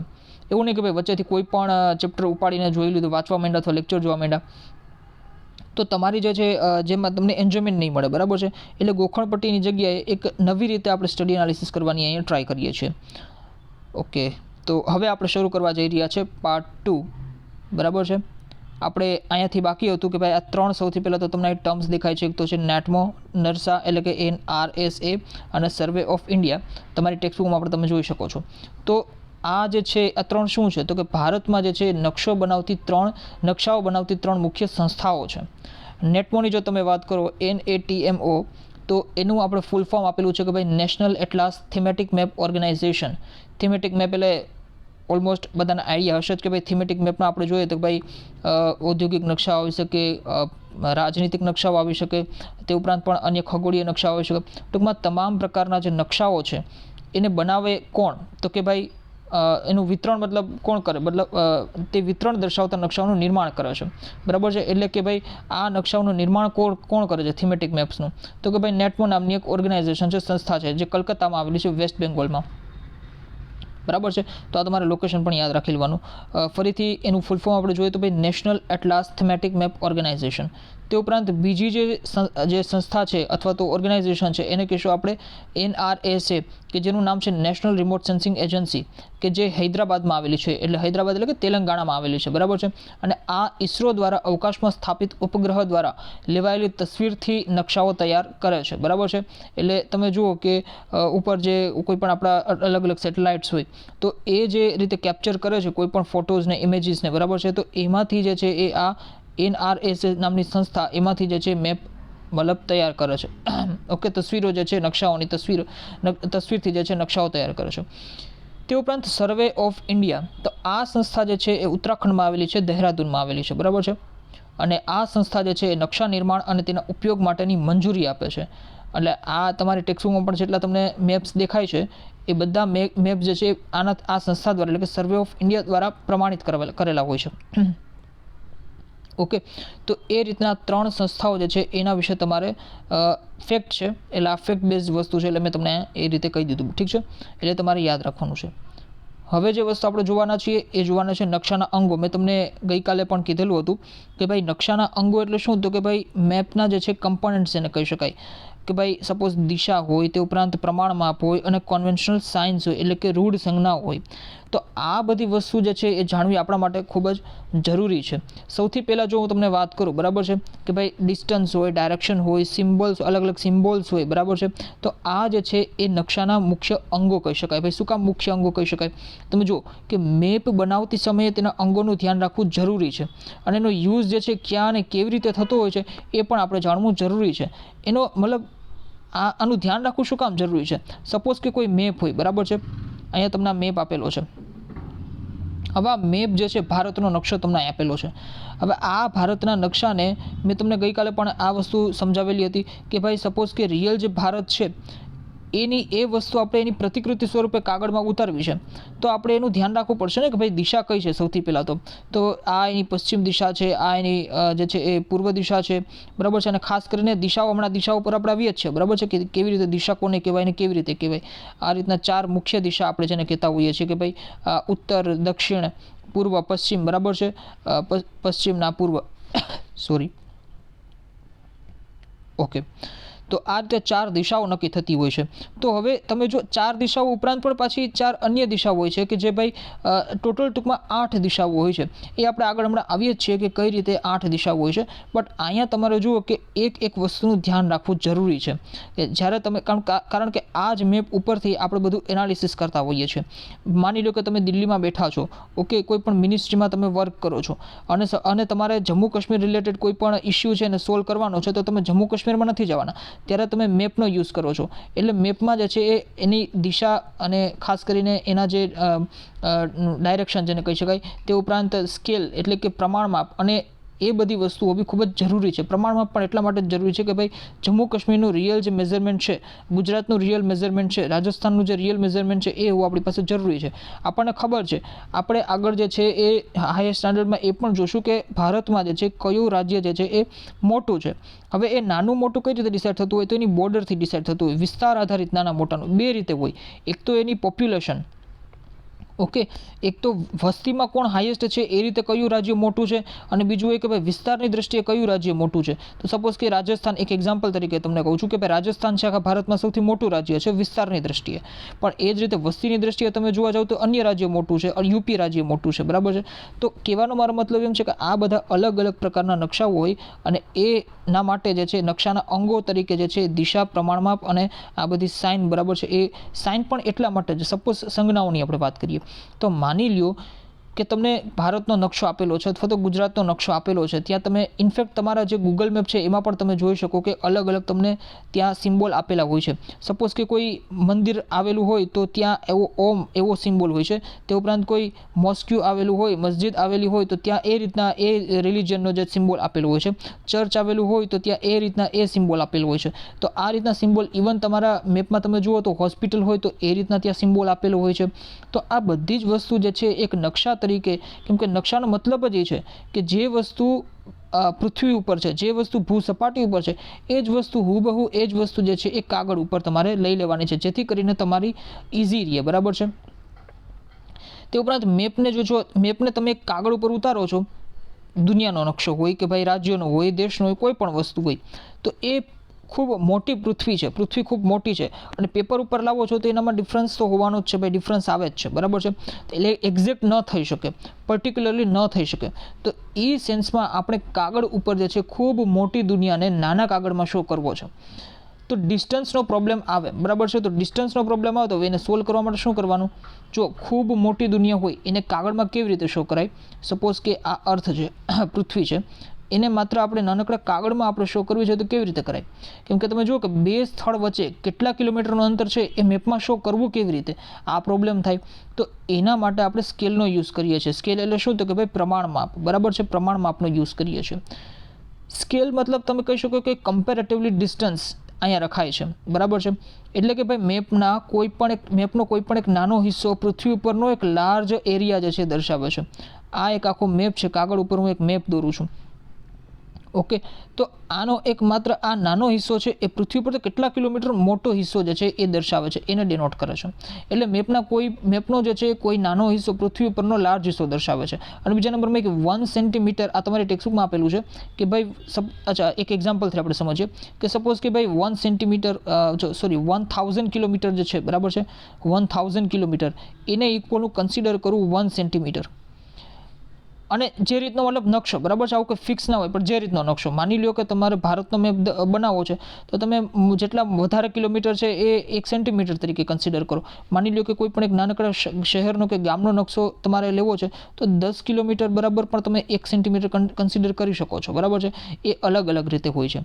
તો આ વસ્તુ જે છે એ તમારે અહીંયા પ્રમાણમાપ તરીકે તમારે જોવાનું છે. મતલબ વેલ્યુઝને કોડિફાઈ કરવું એ જ સ્કેલ છે, બરાબર છે. વેલ્યુઝ હોય, વેલ્યુઝ, બરાબર છે, એને કોડિફાઈ કરવું એ જ સ્કેલ છે. મતલબ સ્કેલ જે છે એ રેશિયો બતાવે છે. રેશિયો એટલે શું? તો કે ભાઈ રેશનાલિટી, બરાબર છે. ગ્રાઉન્ડ પરની વસ્તુ કાગળ ઉપર કઈ રીતે શો કરવી, એ થઈ ગયું તમારું પ્રમાણમાપ, બરાબર છે. લાર્જ સ્કેલ, સ્મોલ સ્કેલ, આ બધા વિશે આપણે પાછળ જોઈ ગયા, બરાબર છે, કે ભાઈ શું છે મોટા માપના નકશા, નાના માપના નકશા. એ જ વસ્તુ હરીફરીને તમને અહીંયા કીધી છે, એટલે મારે તમને જે છે એ અહીંયા કહેવાની હતી, એ થઈ ગયું. ઓકે, આપણે ટેક્સ્ટબુકમાં વાંચીએ કે ભાઈ પ્રમાણમાપ વિશે તો શું તમારી ટેક્સ્ટબુકમાં કહે છે તો કે પૃથ્વી ઉપરના કોઈ પણ બે સ્થળ વચ્ચેનું અંતર. ઓકે, તમારી ટેક્સ્ટબુકમાં પહેલાં દિશા આપેલું છે, બરાબર છે. દિશા હવે આપણે જોઈ લઈ. દિશા પહેલાં મેં પ્રમાણમાપ કરાવી દીધું. ઓકે, તો પૃથ્વી ઉપરના કોઈ પણ બે સ્થળ વચ્ચેનું અંતર અને તે બંને સ્થળોના નકશા ઉપરના અંતર વચ્ચેના ગુણોત્તરને પ્રમાણમાપ કહે છે. એટલે પ્રમાણમાપની તમને ડેફિનેશન આપેલી છે, એ તમારે મતલબ યાદ રાખવી હોય તો એ યાદ રાખી શકો, અથવા મેં તમને જ્યારે સમજાવી અને તમે ડેફિનેશન કીધી એ તમારે યાદ રાખવી હોય તો એ પણ યાદ રાખી શકો. There is no issue. તો પૃથ્વી ઉપરના કોઈ પણ બે સ્થળ વચ્ચેનું અંતર, સપોઝ કે એ સ્થળના બી સ્થળ, એ વચ્ચેનું અંતર અને તે બંને જે સ્થળો છે એના નકશા ઉપરના અંતર વચ્ચેના જે ગુણોત્તર છે, મેં તમને હમણાં જ કીધું ભાઈ રેશિયો, બરાબર છે. તો એ મતલબ રેશનાલિટી, બરાબર છે. તો ગુણોત્તર જે છે એને જ આપણે પ્રમાણમાપ કહે છે. એટલે રેશિયો એટલે કેવી રીતે? તો કે ભાઈ પ્રમાણમાપ 1 સેન્ટીમીટર ઇઝ ટુ 100 કિલોમીટર હોય. એટલે કે નકશામાં દર્શાવેલ 1 સેન્ટીમીટર વાસ્તવિક પૃથ્વી પરનું અંતર 100 કિલોમીટર છે, બરાબર છે. એટલે અંતર દોરી કે માપપટ્ટીની મદદથી જે છે આપણે શોધી શકીએ છીએ. તો એ રીતે આપણે અહીંયા પ્રમાણ માપ વિશે જોયું. હવે આપણે જોઈએ છીએ દિશા વિશે. નકશાના અંગોમાં બીજું જે અંગ આપણે કહી શકીએ કે ભાઈ દિશા. તો દિશા એટલે કે ભાઈ ડાયરેક્શન, બરાબર છે. નામ જ તમે જુઓ, ડાયરેક્શન એટલે ડાયરેક્ટ કરવું, એટલે કે માર્ગદર્શન કરવું, બરાબર છે. કોઈનું માર્ગદર્શન કરવું એ દિશા. તો આ બીજું ઇમ્પોર્ટન્ટ કમ્પોનન્ટ કહી શકાય, બીજું મહત્વનું અંગ કહી શકાય. દિશાનું મહત્વ શું? તો કે તમે જુઓ કે કોઈ સૌથી પહેલાં તો એક તમે મગજમાં એ વસ્તુ વિચારજો, બરાબર છે, કે ચાર આપણે જે છે મેઇન દિશા હોય છે, બરાબર છે. ઉત્તર, ઓકે, ઉપર જે છે ઉત્તર, નીચે જે છે દક્ષિણ, અને ઈસ્ટ વેસ્ટ, બરાબર છે. ઈસ્ટ અને વેસ્ટ અને આ ઈસ્ટ. આ કેવી રીતે હું આ તમને કહું છું? તો આ ભારતની મતલબ દુનિયાની દ્રષ્ટિએ કહું છું, બરાબર છે. તમે જુઓ કે પૃથ્વી કઈ રીતે ફરે છે, તો આ રીતે ફરે છે, વેસ્ટ ટુ ઈસ્ટ, બરાબર છે. એ આપણે 9મા ચેપ્ટરમાં જોઈ ગયા. પૃથ્વી જે છે એ પશ્ચિમથી પૂર્વ તરફ ફરે છે, એટલે આ આપણે 9મા ચેપ્ટરમાં જોઈ ગયા. અને બીજી વસ્તુ, કોઈ પણ દેશના આસપાસના દેશને આપણે દેખાડવું હોય તો તે દિશાના સાચા જ્ઞાન દ્વારા જાણી શકાય છે, અને બીજાને પણ આપણે જણાવી શકીએ છીએ. હમણાં મેં તમને ઉપર પહેલાં વાત કરેલી હતી, બરાબર છે, કે સપોઝ કે ત્યાં મેં તમને એક્ઝામ્પલ આપ્યું કે સપોઝ કે આ તમે દિલ્હીમાં બેઠા છો કોઈ પણ મિનિસ્ટ્રીમાં, બરાબર છે, અને તમારે કોઈ પણ જમ્મુ કાશ્મીરનો ઇસ્યુ છે, રાજસ્થાન બોર્ડરનો કોઈ ઇસ્યુ છે, અથવા તો વેસ્ટ બેંગોલની બોર્ડર છે ત્યાં પણ તમારે કોઈ ઇસ્યુ છે, અને તમારે એનું કંઈ પણ કામ છે, એનાલિસિસ કરવું છે. હવે તમને એ જ ન ખબર હોય નકશામાં કે ભાઈ એ કઈ દિશામાં કયા કન્ટ્રી જે છે આપણે શો કરીએ છીએ, તો આ બધી વસ્તુ નકામી થઈ પડે. એટલા માટે દિશાનું સાચું જ્ઞાન હોવું એ પણ એટલું જ જરૂરી છે. અને તમે જે કંઈ પણ એરિયામાં છો, તમે જે કંઈ પણ રિજનમાં છો, ત્યાંથી પણ તમને દિશાનું જ્ઞાન હોવું જરૂરી છે. અને એટલા માટે યાદ કરો કે જ્યારે ધ્રુવનો તારો 9મા ચેપ્ટરમાં હું તમને સમજાવતો હતો ત્યારે પણ મેં તમને કીધું હતું કે ભાઈ ધ્રુવનો તારો જે છે એ પહેલાંના લોકો કેવું કરતા કે ભાઈ ધ્રુવના તારાની મદદથી ઉત્તર દિશાને શોધતા. ઉત્તર દિશાને શોધે એટલે બાકીની બધી દિશા જે છે મળી જાય છે. કેવી રીતે મળે છે એ પણ હમણાં આપણે આગળ સમજીએ. પણ એટલું યાદ રાખો, કોઈ પણ એક દિશા જો તમને એનું જ્ઞાન હોય, કોઈ પણ એક દિશાનો, તો તમને બાકીની 3 દિશા જે છે એ તમને ઇઝીલી તમે મળી જાય છે. એટલે કહેવાનો મતલબ એ છે કે કોઈ દેશના આસપાસના દેશને આપણે દેખાડવું હોય તો તે દિશાના સાચા જ્ઞાન દ્વારા જે છે એ જાણી શકાય અને બીજાને પણ જણાવી શકાય. એટલે આઈડેન્ટિફિકેશન માટે દિશા જાણવી જે છે એ ખૂબ જ જરૂરી છે. તમે જુઓ કે અલગ અલગ તમને નકશામાં પણ અલગ અલગ તમને કોડ આપેલા હોય, બરાબર છે. આવો કોડ તમે જોયો હશે, અહીંયા એન લખેલું હોય અને આમ ઊંચું તીર જેવું હોય, બરાબર છે. તે ઉપરાંત આવો પણ કોડ જોયો હશે સાઉથ જેવું. તો આ બધા જે કોડ છે, બરાબર છે, આ બધા જે સિમ્બોલ છે એ જાણવા આપણા માટે પણ ખૂબ જ જરૂરી જ છે. તે ઉપરાંત તમે સપોઝ કે આ નકશો છે, બરાબર છે. અહીંયા સપોઝ કે એન લખેલું હોય, અને અહીંયા જે છે મેં ભારતનો મેપ દોરેલો હોય, બરાબર છે. તો આ વસ્તુ જે છે ને એ નકશાની ડાયરેક્શનને રિપ્રેઝેન્ટ કરે છે. એટલે કહેવાનો મતલબ શું કે માની લ્યો કે તમને વધારે ક્લિયરિટી માટે હું તમને કહું, સપોઝ કે તમારી પાસે નકશો છે, બરાબર છે, અને અહીંયા તમને કીધું નથી કે ભાઈ નોર્થ ડાયરેક્શન અને સાઉથ ડાયરેક્શન કઈ, તો તમારે શું સમજવાનું? ઓકે, બની શકે ને કે ભાઈ આ નોર્થ ડાયરેક્શન હોય અને આ સાઉથ ડાયરેક્શન હોય. અહીંયા જે છે હિન્દ મહાસાગર હોઈ શકે, અહીંયા જે છે એ હિમાલયન રેન્જ હોઈ શકે, એવું પણ બની શકે. પણ આ તો આપણે વારે આ ભારતના નકશાને જોવા માટે ટેવાયેલા છે, એટલે આપણને આ વસ્તુ તરત આપણે કેપ્ચર કરી શકીએ કે ભાઈ ના, ઉપર જમ્મુ કાશ્મીર છે એટલે અહીંયા જે છે હિમાલય છે. બટ માની લ્યો કે વિશ્વનો કોઈ એવો દેશ છે કે જે તમને આઈડિયા નથી એ દેશ વિશે, અને એ તમને ઇવન ભારત વિશે પણ તમને આઈડિયા નથી. પ્રથમ વખત તમે ભારતનો મેપ જોવો છો અને તમને અહીંયા કોઈ ડાયરેક્શન નથી દીધેલી કે ભાઈ કઈ નોર્થ અને કઈ સાઉથ, તો તમે શું માનો? સપોઝ કે આ પણ જે છે નોર્થ હોઈ શકે ને ભાઈ, કારણ કે તમારી પાસે તો કાગળ છે. આ કાગળ ઊંધો કરો, બરાબર છે, તમે તમારા ફોનની સ્ક્રીન ઊંધી કરો, તો આ વસ્તુ જે છે એ નોર્થમાં આવી શકે છે, આ વસ્તુ સાઉથમાં પણ આવી શકે છે. એ રીતે કહેવાનો મતલબ એ છે કે દિશાનું સાચું જ્ઞાન હોવું જરૂરી છે, અને દરેક નકશાના મહત્વપૂર્ણ અંગ તરીકે દિશા છે. એટલે કહેવાનો મતલબ એ છે કે ભાઈ દિશાને ત્યાં જે છે એ રિપ્રેઝેન્ટ કરવું પણ એટલું જ જરૂરી છે. બીજી વસ્તુ એ કે ભાઈ નોર્થ ખબર હોય, બરાબર છે, નોર્થ દિશા, ઉત્તર દિશા આપણને ખબર હોય તો બાકીની દિશા આપણે ઇઝીલી જોઈ શકીએ. કેવી રીતે? તો કે તમે જુઓ કે ચેપ્ટર 9માં મેં તમને હમણાં જ કીધું કે ભાઈ ધ્રુવ તારા વિશે મેં તમને સમજાવ્યું હતું કે ભાઈ નોર્થ દિશાને જે છે ફાઇન્ડ કરવું કેટલું જરૂરી છે. અને ત્યાં આપણે મેં તમને સમજાવેલું હતું કે ભાઈ સપ્તઋષિ તારામંડળની મદદથી આપણે ઉત્તર દિશા જે છે શોધતા હતા. અને પહેલાંના જમાનાની જો આપણે વાત કરીએ તો ખાસ કરીને જે રણ પ્રદેશમાં, કેમ કે રણ પ્રદેશ હોય, સમુદ્ર હોય, તો ત્યાં તમને દિશાની ખબર જ ના પડે, બરાબર છે. તો ત્યાં શું કરે કે ભાઈ જોઈ લઈએ કે ભાઈ ધ્રુવનો તારો ક્યાં છે, તો એ ઉપરથી ખબર પડે કે એ ઉત્તર દિશા છે. તો હવે એ ખબર પડે કે ભાઈ ઉત્તર દિશા છે, તો બાકીની દિશાને ખબર પડી જાય. કેવી રીતે? સપોઝ કે માની લ્યો કે આ ઉત્તર દિશા છે, અહીંયા નોર્થ, બરાબર છે. તો હવે એટલી તો ખબર પડી ગઈ કે આ ઉત્તર છે, તો પાછળની દિશા જે છે સાઉથ હોવાની, રાઈટ. આ વસ્તુ તો કોમન સેન્સ છે કે ભાઈ સામેની દિશા ઉત્તર છે, તો પાછળની દિશા સાઉથ છે. તો ઈસ્ટ વેસ્ટની કેવી રીતે ખબર પડે? તો તમે જુઓ કે રાઈટ અને લેફ્ટ એ રીતે હોય. એટલે તમે જે દિશામાં ઊભો છો, બરાબર છે, તમે ઉત્તર દિશામાં સપોઝ કે ઊભો છો, તો તમારો જે ડાબો હાથ છે એ તમારી ડાબી દિશા થઈ ગઈ, તમારો જે જમણો હાથ છે એ તમારી જમણી દિશા થઈ ગઈ. એટલે ઉત્તર દિશાની જો તમને ખબર હોય અને તમે ઉત્તર દિશા તરફ મોઢું રાખીને ઊભા રહ્યો, તો તમારો જો ડાબો હાથ છે એ ડાબી દિશા થઈ ગઈ અને તમારો જમણો હાથ છે એ જમણી દિશા થઈ ગઈ. એ જ રીતે માની લો કે સવાર છે, તો આ વસ્તુ વધારે ઇઝી રહે. માની લો કે સૂર્ય જે છે એ પૂર્વ દિશામાંથી ઉગે છે, એ યુનિવર્સલ ટ્રુથ છે, બરાબર છે. એના વિશે કોઈને સમજવાની જરૂર નથી કે ભાઈ સૂર્ય પૂર્વ દિશામાંથી ઉગે છે, એ નવી જાણકારી છે, એવું તો છે નહીં. સૂર્ય પૂર્વ દિશામાં ઉગે છે એ નાના છોકરાને પણ ખબર હોય. તો સૂર્ય માની લો કે પૂર્વ દિશામાં ઉગે છે, તો પૂર્વ દિશા તરફ મોઢું રાખીને આપણે ઊભા રહી જાય, તો આપણે કંઈ પણ કરવાની જરૂર નથી પડતી. પૂર્વની સામી જે છે એ દિશા હંમેશા પશ્ચિમ જ હોવાની, બરાબર છે. અને બાકી તમે જુઓ કે ઉત્તર અને નોર્થ, ઉત્તર દિશા આ હોય અને સાઉથ દિશા આ હોય. તો એ રીતે કોઈ પણ એક દિશા જે છે એ આપણને ખબર હોય, કોઈ પણ એક દિશાનું જ્ઞાન આપણને ખબર હોય, તો આપણને ઇઝીલી જે છે એ બાકીની દિશા ખબર પડી જતી હોય છે. તે ઉપરાંત ડાયરેક્શનની જો આપણે વાત કરીએ, તો બે ટાઈપના ડાયરેક્શન હોય. ધ્યાન રાખજો, અહીંયા આ વસ્તુ સમજવી ખૂબ ઇમ્પોર્ટન્ટ છે કે ભાઈ કાર્ડિનલ ડાયરેક્શન હોય અને ઇન્ટરમીડિયેટ ડાયરેક્શન હોય. ખાસ કરીને કાર્ડિનલ ડાયરેક્શનની જો વાત કરીએ, ઓકે, કાર્ડિનલ ડાયરેક્શનની જો વાત કરીએ તો નોર્થ, સાઉથ, ઈસ્ટ અને વેસ્ટ, બરાબર છે. ઈસ્ટ અને વેસ્ટ, અને આ કાર્ડિનલ ડાયરેક્શન થઈ ગઈ, એટલે કે આ મુખ્ય 4 દિશાઓ થઈ ગઈ. હવે ઇન્ટરમીડિયેટ ડાયરેક્શન પણ હોય. એ 4 કઈ રીતે હોય છે? તો ઇંગ્લિશમાં સૌથી પહેલાં હું તમને યાદ રખાવવાની કોશિશ કરું, ત્યારબાદ આપણે ગુજરાતી ઉપર આવીએ, કેમ કે ઇંગ્લિશમાં યાદ રાખવાને બહુ ઇઝી છે. તમને એ ખબર છે કે ભાઈ આ નોર્થ છે, આ સાઉથ છે, આ ઈસ્ટ છે અને આ વેસ્ટ છે.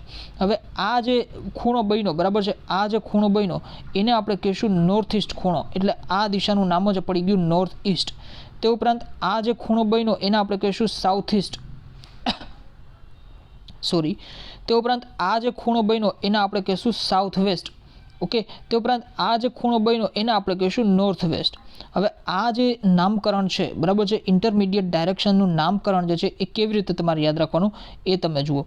સૌથી પહેલાં તો આ જે નોર્થ તમને દેખાય છે, એટલે અહીંયા જે છે એ નોર્થ આવશે, બરાબર છે. સૌથી પહેલાં નોર્થ દિશાનો ઉલ્લેખ કરવાનો, ત્યારબાદ આ નીચેની દિશા છે એના અહીંયા આપણે ઉલ્લેખ કરવાનો, એટલે આનું નામ બની ગયું નોર્થ ઈસ્ટ દિશા, ઓકે.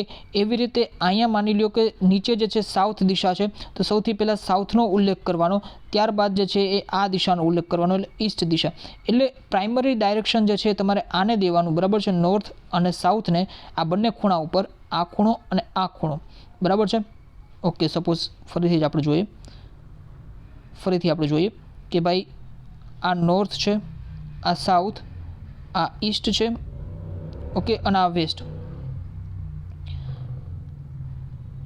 તો આ જે છે પ્રાઇમરી ડાયરેક્શન તરીકે નોર્થ કહેવાનું અને સેકન્ડરી ડાયરેક્શન તરીકે ઈસ્ટ, એટલે કે નોર્થ ઈસ્ટ ખૂણો બની ગયો તમારો. અહીંયા એવી જ રીતે સાઉથનો જે છે એ ઉલ્લેખ એ પહેલાં કરવાનો, ત્યારબાદ ઈસ્ટ એટલે સાઉથ ઈસ્ટ ડાયરેક્શન. ત્યારબાદ અહીંયા તમે જુઓ તો આ ડાયરેક્શન જે છે એ સાઉથ વેસ્ટ ડાયરેક્શન હશે, એટલે પાછું સાઉથનો ઉલ્લેખ જે છે એ પહેલાં કરવાનો, ત્યારબાદ વેસ્ટ એટલે સાઉથ વેસ્ટ ડાયરેક્શન. અને અહીંયા પાછું નોર્થનો ઉલ્લેખ પહેલાં કરવાનો, એટલે નોર્થ વેસ્ટ ડાયરેક્શન.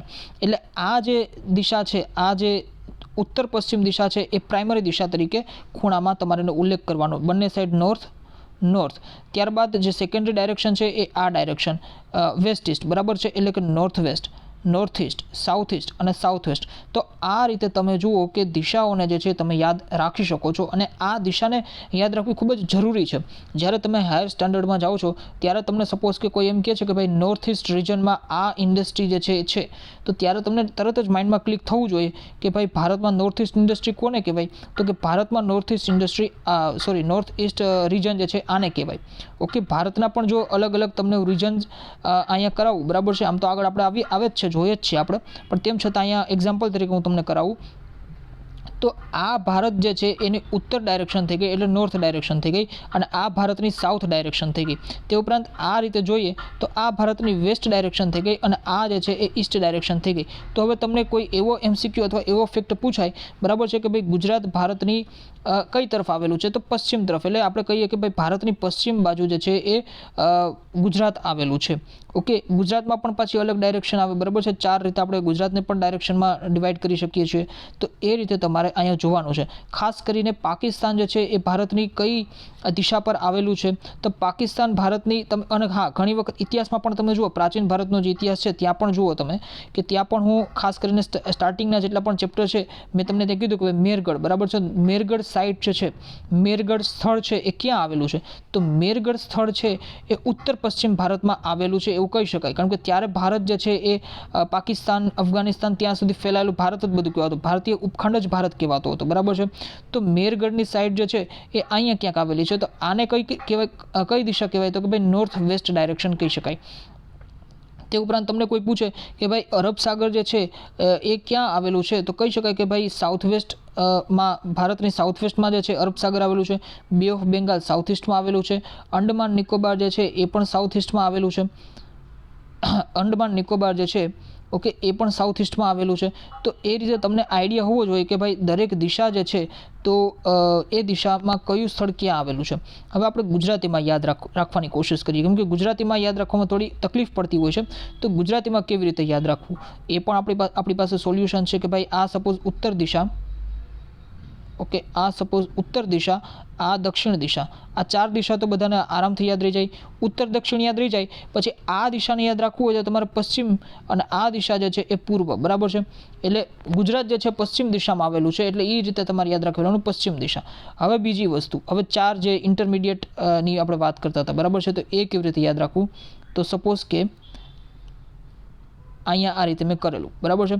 હવે આને આપણે આમ ન કહીએ કે ભાઈ ઉત્તર પૂર્વ, જે રીતે આપણે ઇંગ્લિશમાં યાદ રાખતા હતા એ રીતે યાદ નથી રાખવાનું.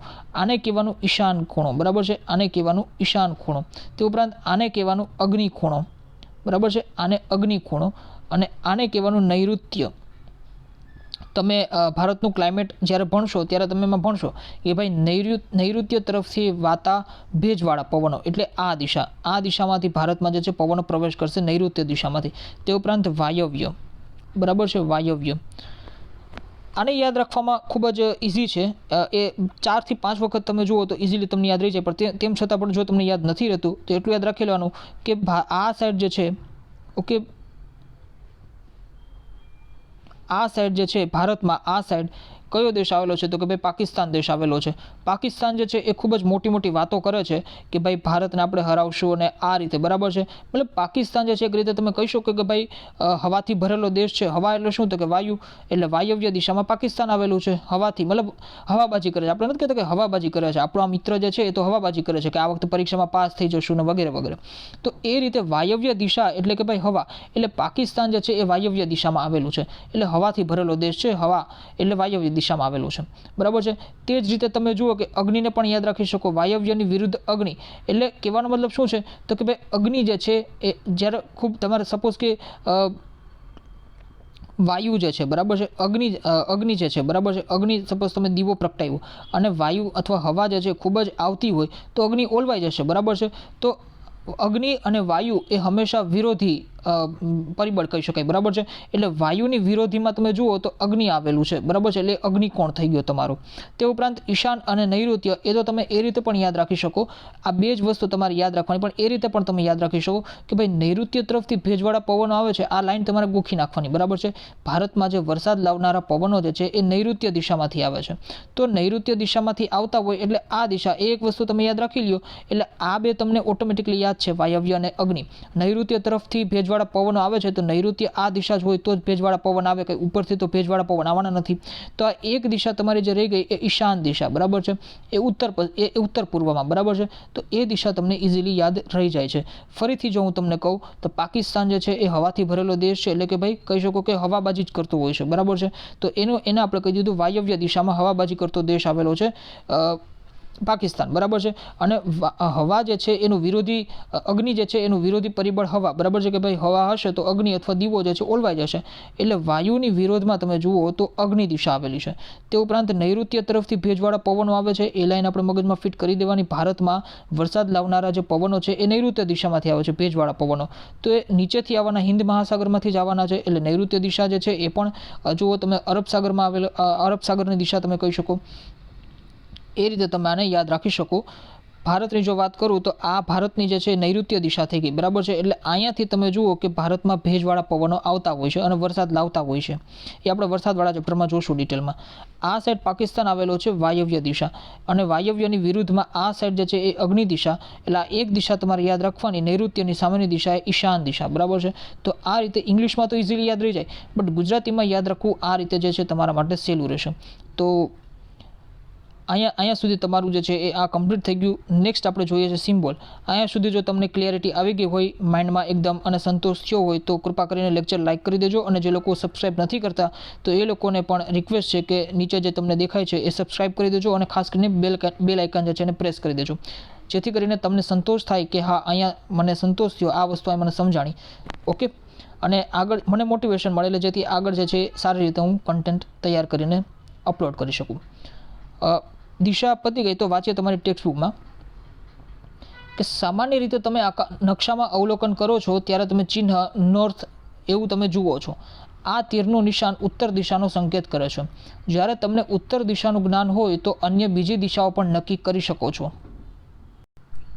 તમે ઉગતા સૂર્ય સામે મુખ રાખીને ઊભા રહો તો તમારો ડાબો હાથ ઉત્તર દિશા બાજુ અને જમણો હાથ દક્ષિણ દિશા બાજુ આવશે. તમે ઉગતા સૂર્ય સામે ઊભા છો તો તે તમારી પૂર્વ દિશા છે અને પીઠ બાજુની પશ્ચિમ દિશા છે.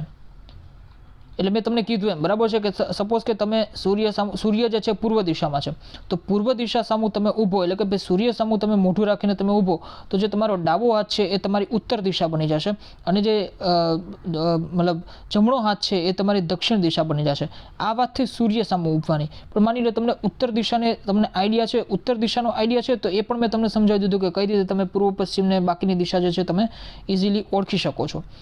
તમે ઉગતા સૂર્ય સામે ઊભા રહો છો તો તમારી પૂર્વ દિશા છે એ તમારી પૂર્વ દિશા અને પીઠ બાજુની દિશા પશ્ચિમ દિશા. એ તો ખબર જ છે કે ભાઈ કોમન સેન્સ છે કે ભાઈ વિરોધી દિશા હોય એ પશ્ચિમ જ હોવાની.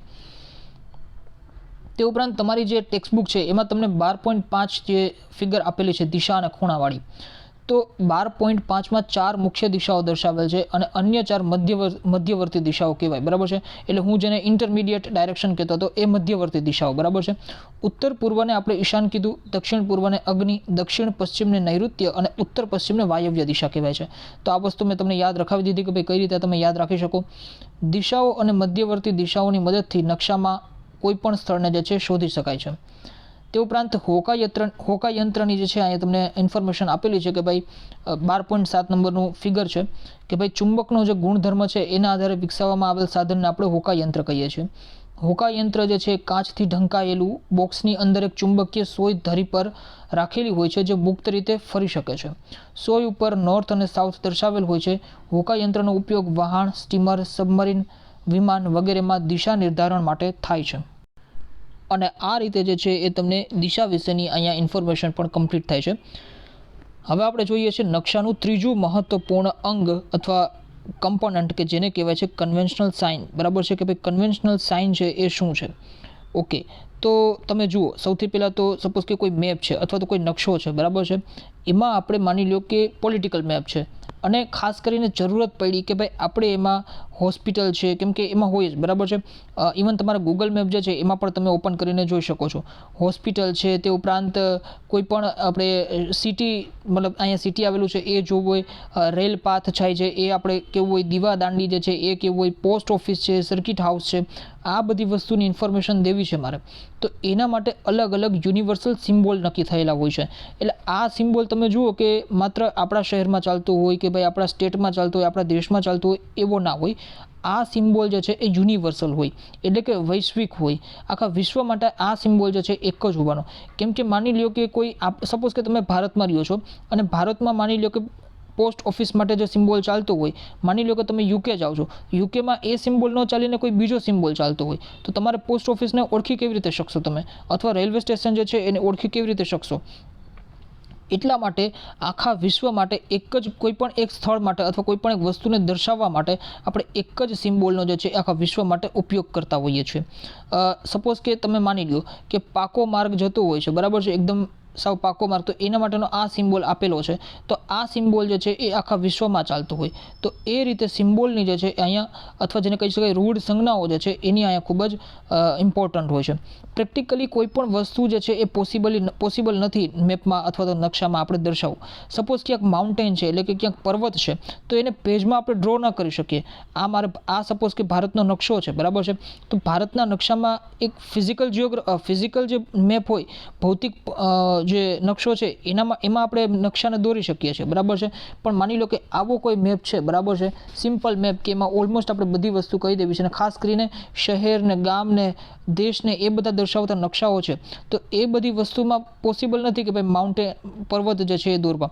તો એના માટે આપણે ડ્રો નથી કરતા, બટ એના માટે શું કરીએ છીએ તો કે ભાઈ આપણે એનો સિમ્બોલ મૂકી દઈએ છીએ, અથવા તો એની જે રૂઢ સંજ્ઞા છે એને આપણે મૂકી દઈએ છીએ. એટલે પેજમાં જે છે તમારે ડ્રો કરવાની કોઈ જરૂર નથી, પણ એને રિપ્રેઝેન્ટ કરવું હોય તો એના માટે આપણે સિમ્બોલનો યુઝ કરીએ છીએ.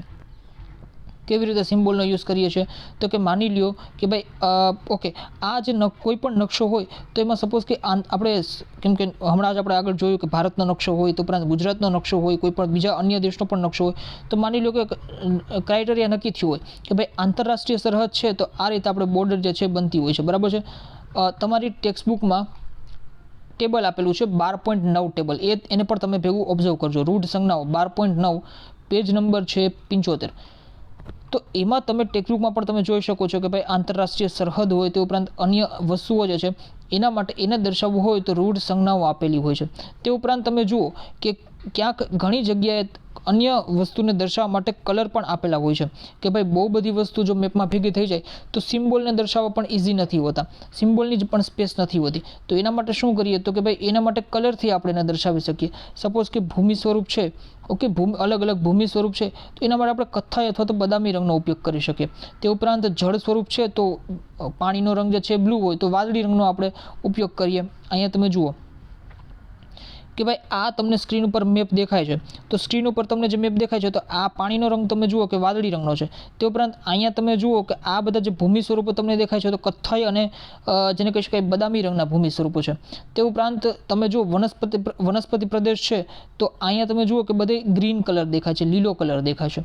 તે ઉપરાંત રેલવે માર્ગ હોય તો કાળો કલર, એ રીતે જમીન માર્ગ હોય તો લાલ કલર, અને ખેતી જ્યાં થતી હોય સારા પ્રમાણમાં તો ત્યાં પીળો કલર. એ રીતે આપણે જે છે એ દર્શાવવામાં આવતું હોય છે નકશામાં. અને ખાસ કરીને સિમ્બોલ્સની, એટલે કે જે અલગ અલગ સંજ્ઞાઓ છે એની આપણે વાત કરીએ તો એ તમામ સંજ્ઞાઓ 12.9 નંબરના જે કોષ્ટક છે, ટેબલ છે, એમાં તમને આપેલી છે કે ભાઈ કઈ બાબત માટે કઈ રૂઢ સંજ્ઞાનો આપણે ઉપયોગ કરીએ છીએ. તો એ વસ્તુ તમે 3 થી 4 વખત જે છે તમારે યાદ રાખવાની છે કે ભાઈ સપોઝ કે પર્વત છે તો પર્વતનો શું સંજ્ઞા છે. તે ઉપરાંત નકશાની ઉત્તર દિશા છે તો એ મેં તમને પહેલાં જ કીધું આ રીતના તીર બનાવેલું હોય છે, બરાબર છે, આવો સિમ્બોલ હોય. તે ઉપરાંત કોઈ પણ રાજ્યની સીમા હોય તો એને કેવી રીતે આપણે નકશામાં દર્શાવાય છે. જંગલો હોય તો એને કેવી રીતે, જંગલો એટલે કે ફોરેસ્ટ અથવા તો એને આ રીતે ઝાડવાનું સિમ્બોલ જે છે એ દર્શાવાતું હોય છે. તો આવા બધા સિમ્બોલ્સને લીધે તમે જુઓ કે નકશાનું તમે સારી રીતે જે છે એનાલિસિસ કરી શકો છો. તો વાંચીએ તમારી ટેક્સ્ટબુકમાં કે કેવા શું માંગ્યું છે. તો કે ભાઈ વિદ્યાર્થી મિત્રો, તમે ઘરેથી શાળાએ આવો છો ત્યારે કેટલાક વિશિષ્ટ ચિહ્નો કે પ્રતીકોનું અવલોકન કર્યું હશે. જે નીચે આપેલ કોષ્ટકમાં તમે જોયેલા ચિહ્નો દોરી અને તેની વિગતો તેની વર્ગખંડમાં ચર્ચા કરો. તમે પેટ્રોલ પંપ આવેલું હોય તો પેટ્રોલ પંપમાં પણ તમે જુઓ કે સિમ્બોલ તમે જોયા હશે રસ્તા ઉપર. તે ઉપરાંત હોર્ન ન વગાડવું એના માટેનો પણ સિમ્બોલ હશે. તે ઉપરાંત પ્લસની સાઇન હોય તો એ સમજી લેવાનું કે ભાઈ ત્યાં હોસ્પિટલ છે. એ રીતે તમે પણ ઘણા બધા સિમ્બોલ્સને જોયા જ હશે, બરાબર છે, બટ હવે તમે ઓબ્ઝર્વ પણ કરજો. ઓકે, ત્યારબાદ નકશામાં જે છે જુદી જુદી પ્રાકૃતિક અને સાંસ્કૃતિક વિગતો દર્શાવવા. પ્રાકૃતિક અને સાંસ્કૃતિક વિગતોમાં તમને ખબર પડી ગઈ ડિફરન્સ, બરાબર છે, કેમ કે આપણે આગળ જોઈ ગયા મેપના પ્રકારમાં. પ્રાકૃતિક એટલે શું તો કે ભાઈ ભૌતિક ફીચર્સ, બરાબર છે, જેને કહી શકાય કે પર્વતો, નદીઓ, આ તે બધી વસ્તુઓ. અને ખાસ કરીને સાંસ્કૃતિક એટલે શું તો કે ભાઈ રાજનીતિક નકશો હોય તેને લગતી વિગતો હોય. તે ઉપરાંત અલગ અલગ ઔદ્યોગિક, બરાબર છે, તો એ બધું તમારી વસ્તુ સાંસ્કૃતિક વિગતોમાં આવી જશે. તો આ બધી જે વિગતો દર્શાવતા કેટલાક વિશિષ્ટ ચિહ્નો હોય તો એનો આપણે ઉપયોગ કરીએ છીએ અને એને જ આપણે કહીએ છીએ રૂઢ સંજ્ઞાઓ. નકશામાં રૂઢ સંજ્ઞાઓ દર્શાવવા માટે નિશ્ચિત અક્ષરો, છાયા પ્રકાશ, રંગો, ચિત્રો અને રેખાઓનો ઉપયોગ કરવામાં આવે છે. આ રૂઢ સંજ્ઞાઓની મદદથી પ્રાકૃતિક અને સાંસ્કૃતિક વિગતો સરળતાથી આપણે દર્શાવી શકીએ છીએ. નકશાની રૂઢ સંજ્ઞાઓની ભાષા અથવા તો ચિહ્નો સરળ અને સર્વમાન્ય ભાષા છે. એટલે મેં તમને કીધું એમ કે ભાઈ એ ભાષા અથવા સિમ્બોલ જે છે એ તમે જુઓ કે આખા વિશ્વ માટે એક જ હોય. પ્લસની સાઇન જે છે એ ડૉક્ટર મતલબ હોસ્પિટલની સાઇન છે, તો આ સાઇન જે છે આખા વિશ્વ માટે એક જ હોવાની છે. પેટ્રોલ પંપની સાઇન પણ આખા વિશ્વ માટે એક જ હોવાની છે. અને અન્ય કોઈ પણ સ્કૂલ, કોલેજ, મંદિર કે એની સાઇન જે છે એની સાઇન પણ આખા વિશ્વ માટે એક જ રહેવાની છે.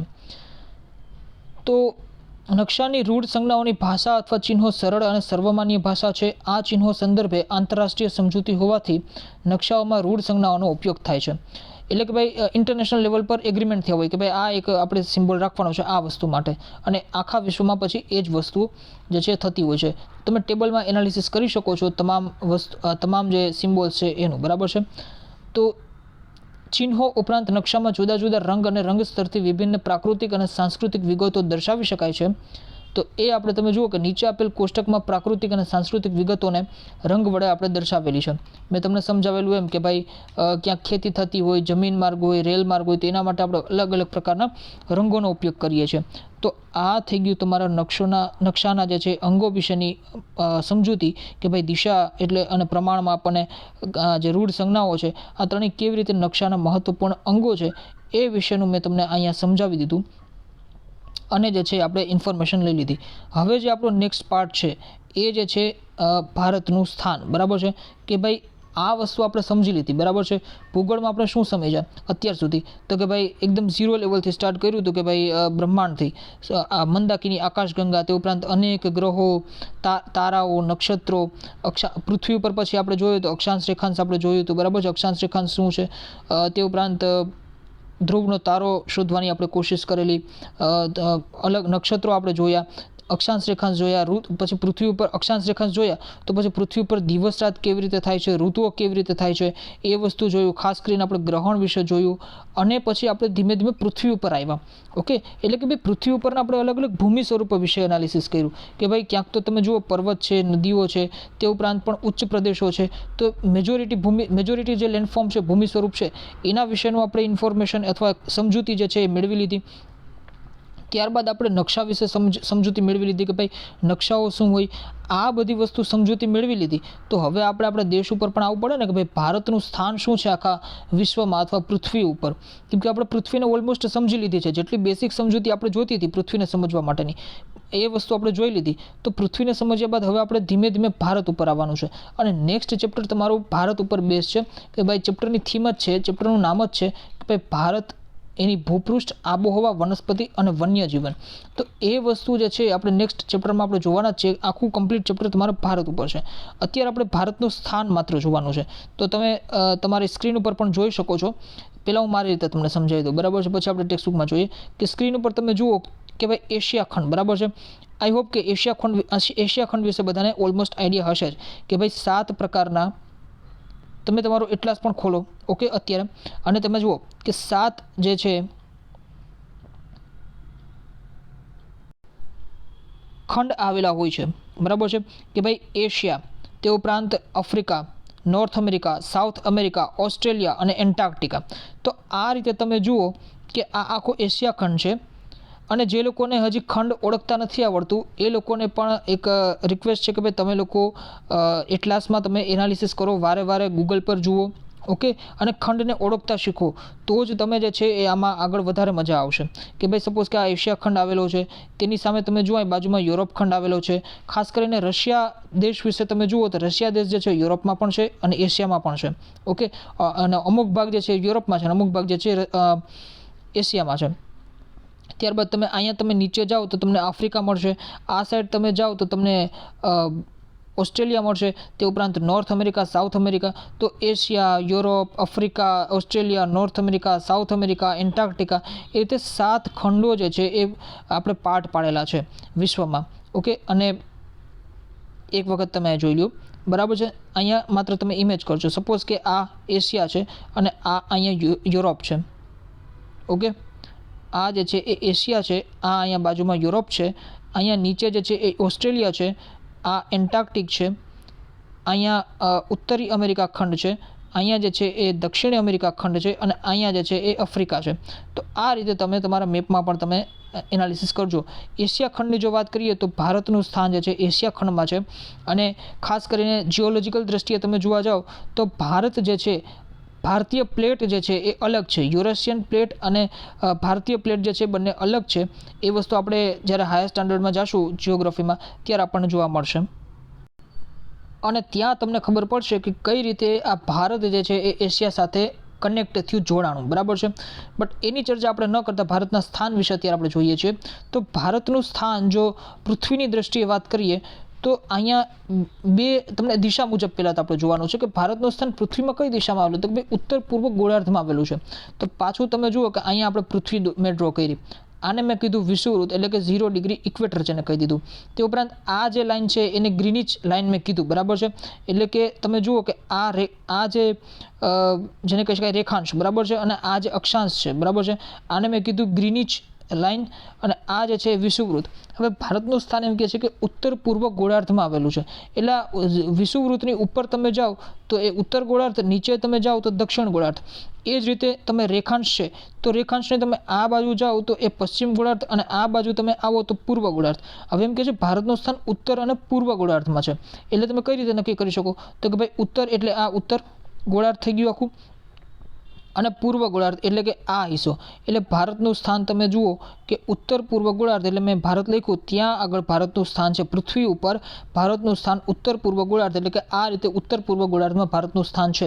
તમે તમારા મેપમાં પણ જુઓ, વિશ્વનો મેપ કાઢી અને એમાં પણ તમે જોઈ શકો છો કે ભાઈ ગ્રીનિચ લાઇન હોય, ઓકે, ગ્રીનિચ લાઇન અને આ વિષુવવૃત્ત, એની આ જે આખું બોક્સ બન્યું તો આ જે છે ભારતનું સ્થાન અને એને કહીશું આપણે ઉત્તર પૂર્વ ગોળાર્ધ. બરાબર છે. તે ઉપરાંત ભારત જે છે એશિયા ખંડમાં દક્ષિણ ભાગમાં આવેલો છે. તો તમે જુઓ કેવી રીતે દક્ષિણ ભાગમાં, તો આ આખું એશિયા છે સપોઝ, બરાબર છે, આખું એશિયા જ છે. એશિયામાં તમે જુઓ કે દક્ષિણ ભાગમાં ભારતનું સ્થાન છે અને ખાસ કરીને ભારતીય ઉપમહાદ્વીપ જે છે એને દક્ષિણ એશિયાના દેશો કહેવાય છે. બરાબર છે. કે ભારતીય ઉપમહાદ્વીપમાં કોનો સમાવેશ થાય, તો કે ભાઈ એ આપણે પાછળ જોઈ ગયા છે. બરાબર છે કે ભાઈ પાકિસ્તાનનો સમાવેશ થાય, ભારતનો, નેપાળનો, અફઘાનિસ્તાનનો, બાંગ્લાદેશનો, ભૂતાનનો, શ્રીલંકાનો, આ બધી જે કન્ટ્રીઝ છે એ બધું ભારતીય ઉપમહાદ્વીપમાં આવે છે અને ખાસ કરીને આને દક્ષિણ એશિયાઈ દેશો કહે છે. એટલે ભારત જે છે એ એશિયા ખંડમાં દક્ષિણ દિશામાં આવેલું છે. અહીંયાથી નીચે પછી હિન્દ મહાસાગર ચાલુ થઈ જાય છે. તો એ રીતે તમારે જોવાનું છે. બીજું તમને ડિટેલમાં વધારે કહે છે કે ભાઈ ભારતની ઉત્તરમાં તમે જુઓ કે હિમાલય પર્વતમાળા આવેલી છે. તો આ તમે ભારતની ઉત્તરમાં તમે જુઓ સ્ક્રીન ઉપર તો આ આખી જે રેન્જ તમને દેખાય છે એ હિમાલયન રેન્જ કહેવાય છે. આ હિમાલય પર્વત શૃંખલા છે એ પણ આપણે ડિટેલમાં જોશું હાયર સ્ટાન્ડર્ડમાં કે ભાઈ આ હિમાલય પર્વતમાળા કયા દેશથી સ્ટાર્ટ થાય છે, કયા દેશમાં એનો એન્ડ થાય છે. અને ખાસ કરીને આની 3 રેન્જીસ હોય છે. બરાબર છે. કોને બૃહદ હિમાલય કહેવાય, કોને મધ્ય હિમાલય કહેવાય, કોને શિવાલિક કહેવાય. આ બધી વસ્તુ આપણે જોવાના છીએ. એટલે આ રીતે તમે જોઈ શકો. તે ઉપરાંત બીજું ભારતના સ્થાનમાં શું કહે છે તો કે ભાઈ પૂર્વ સાઈડ તમે જાઓ, પૂર્વ દિશા તરફ જાઓ તો તમને બંગાળનો ઉપસાગર કહે છે. ઓકે, બંગાળ એટલે આ ઓકે. બીજો આ રીતે આને આપણે જોઈ શકાય કે બંગાળનો ઉપસાગર જે છે એ ભારતની કઈ દિશામાં આવેલું છે, ઓકે, તો અગ્નિ દિશામાં આવેલું છે એ તમે કહી શકો. બરાબર છે કે ભાઈ સાઉથ ઈસ્ટ દિશામાં બંગાળનો ઉપસાગર, બે ઓફ બેંગાલ આવેલો છે. તમારા માટે ક્વેશ્ચન છે કે ભાઈ ઉપસાગર જે છે, ઉપસાગર એ કોને કહેશું? લાસ્ટ લેક્ચરમાં આપણે જોઈ ગયા. તો ઉપસાગર જે છે એ કોને કહેશું એ તમે કમેન્ટ સેક્શનમાં જણાવજો.